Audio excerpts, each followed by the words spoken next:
Donc le matin du 28 septembre 2009, comme je le disais tantôt, mes militants se sont retrouvés à mon domicile très tôt le matin. Nous avons pris le petit déjeuner ensemble dans une atmosphère de confiance et nous avons démarré ensemble pour aller vers le stade. Je me suis séparé de mes militants et militantes et je suis passé prendre mon collègue Sidia Touré à son domicile. Arrivé au niveau du stade, nous avons vu que le stade était déjà, l'inscription a déjà été rempli de monde, parce qu'il y avait déjà une première pluie fine le matin. Eh bien, le monde était déjà nombreux. Nous avons dû contourner, passer par l'Andrea pour rejoindre le domicile de notre porte-parole, le regretté Jean-Marie Doré à Donka.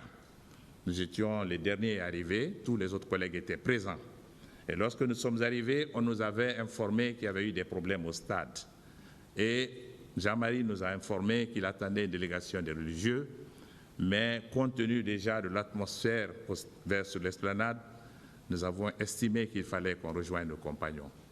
Parce que je voudrais vous dire, Monsieur le Président, que durant les préparatifs, nous avions pris les engagements sur toutes les radios privées pour dire que cette fois-ci, les responsables, les premiers responsables seraient présents. Et parce qu'il était de pratique, moi, c'était la première fois que je participais aux activités politiques en Guinée, mais j'étais un observateur politique avant. Et j'avais constaté, comme tout le monde, que des manifestations violentes s'étaient passées en Guinée, mais que chaque fois qu'il y avait ces manifestations, les leaders étaient absents. Certains avaient pris les vols pour aller à l'extérieur et on envoyait les militants devant. Nous avions donc pris la décision que cette fois-ci, nous serions là, présents et devant nos militants. C'était une décision ferme et tous les premiers responsables étaient présents ce jour-là, à l'exception du président du RPG qui avait quitté Conakry quelques jours plus tôt. C'est ainsi que nous sommes partis du domicile de M. Jean-Marie Doré, situé à Donka, à pied. Nous étions tous là. Et lorsque nous sommes arrivés au niveau de la fondation Fondis, je crois que vous vous rappellerez, ce sera à peu près en face du 2 août et de l'université, c'est là où nous avons rencontré un peloton de gendarmerie qui était commandé par M. Moussa Kegoro Kamara. Il y a eu une longue discussion avec lui, lui souhaitant que nous puissions changer la date. Mais là où nous étions, nous ne pouvions plus changer de date, étant donné que des dizaines de milliers de militants étaient déjà réunis à quelques pas de nous. Il n'était plus question pour nous de retourner. Cela aurait constitué peut-être une trahison de notre part si nous n'avions pas rejoint nos militants qui étaient déjà massivement mobilisés. Lorsque ces militants se sont rendus compte, puisqu'ils n'étaient pas loin, ils n'étaient pas loin de là où nous étions bloqués, lorsqu'ils se sont rendus compte que nous étions bloqués, il y a une foule nombreuse qui a convergé vers nous, qui a fait sauter le verrou. À partir de cet instant, Monsieur le Président, nous n'avons plus, nos pieds n'ont plus touché le sol. Nous avons été pris en triomphe par nos militants. C'était des dizaines de milliers de personnes portées en triomphe vers le stade.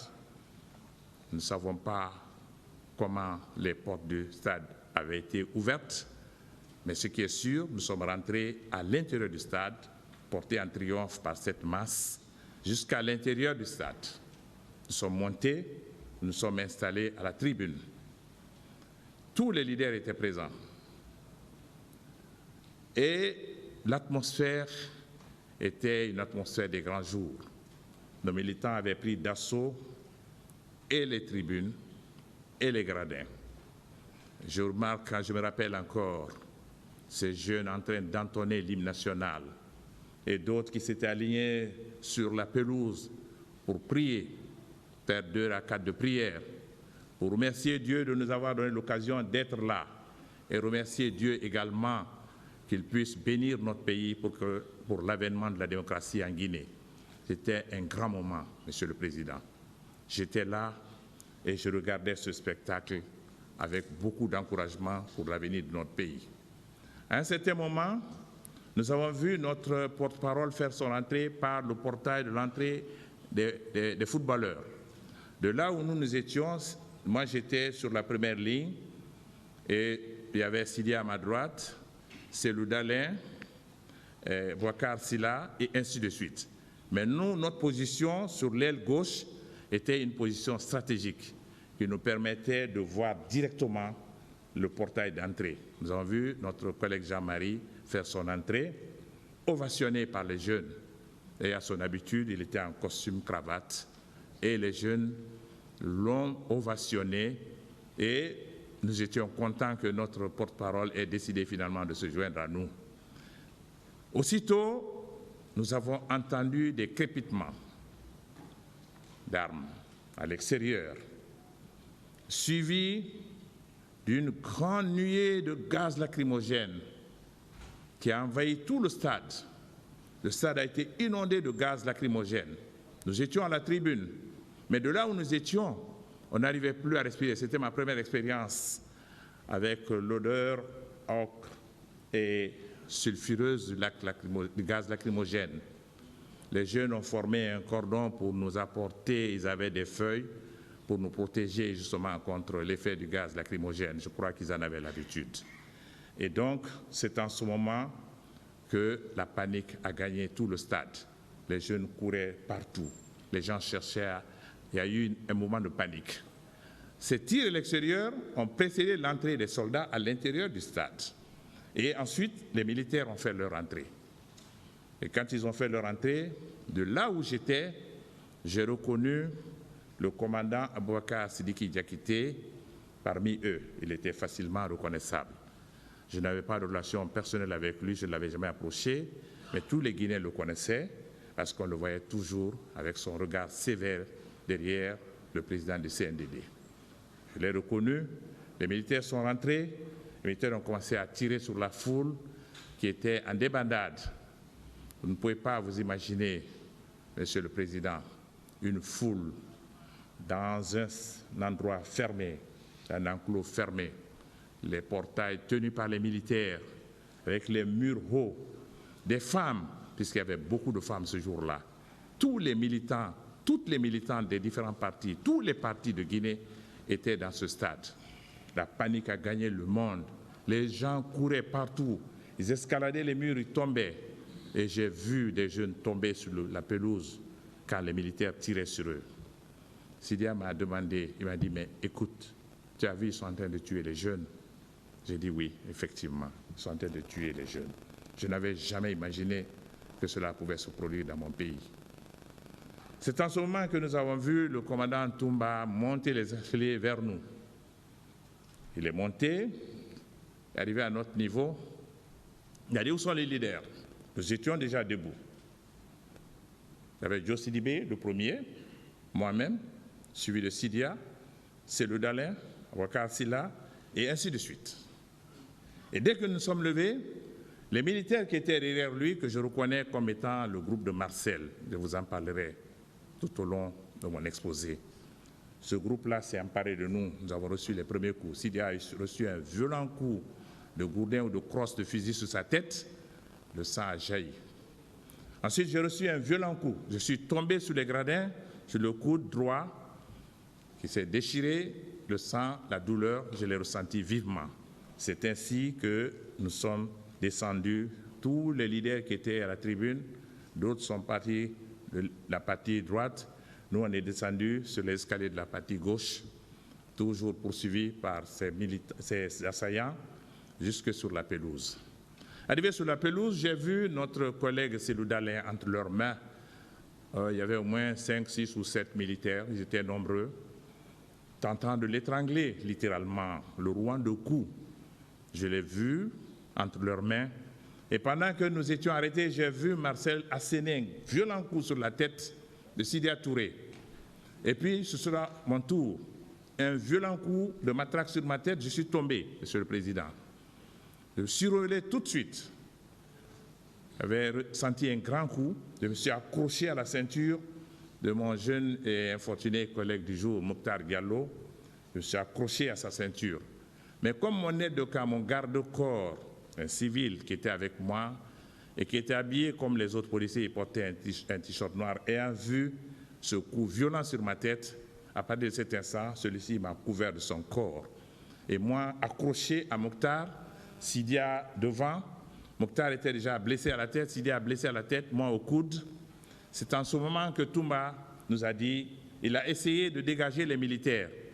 Il ne pouvait pas. Difficilement, il nous a extraits et il nous a demandé de le suivre. C'est ainsi que nous sommes sortis du stade de l'intérieur du terrain de football et nous l'avons suivi, mais nos assaillants nous poursuivaient toujours. Arrivé au niveau du palais des sports, on a vu des militaires en train de déshabiller des femmes, en train de battre des femmes. Nous avons vu une femme presque déshabillée qu'il tirait vers le palais des sports. Et c'est ainsi que nous avons marché jusque sur l'esplanade du stade du 28 septembre. Arrivé là, nous avons retrouvé notre infortuné porte-parole Jean-Marie Doré. Il n'avait plus sa veste, ni sa cravate. Il était battu à sang et j'ai eu le cœur meurtri pour voir exactement ce qui était arrivé à ce vieil homme. Il est venu vers nous. C'est en ce moment que Toumba nous a embarqués dans son véhicule. Je suppose que c'est son véhicule, parce qu'après, c'est dans ce véhicule-là qu'il va nous transporter. Nous avons été tous embarqués dans ce véhicule, Sidia Touré, Mokhtar Diallo, Jean-Marie Doré et moi-même. Lorsqu'il nous a embarqués dans son véhicule, ça devait être une Jeep, et il est reparti en courant vers le stade.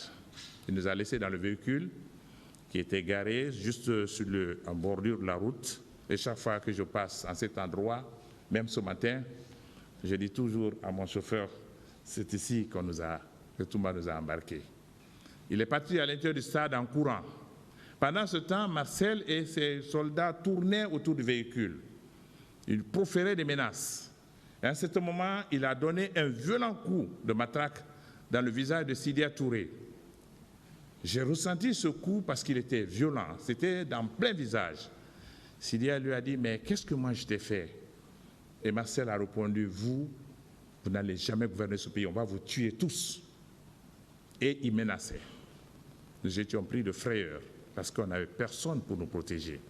C'est en ce moment qu'on a vu Toumba revenir en courant toujours. Il est revenu, il s'est mis au volant, il a démarré. Plutôt que de prendre la route du camp, parce que pour nous, Toumba est venu, ils sont venus pour nous arrêter, il a fait le demi-tour et il a pris la route de Donka. Il allait à une très grande vitesse, je dirais à tombeau vert, on est allé jusqu'au niveau du pont du 8 novembre. Arrivé à ce niveau, il a tourné à droite.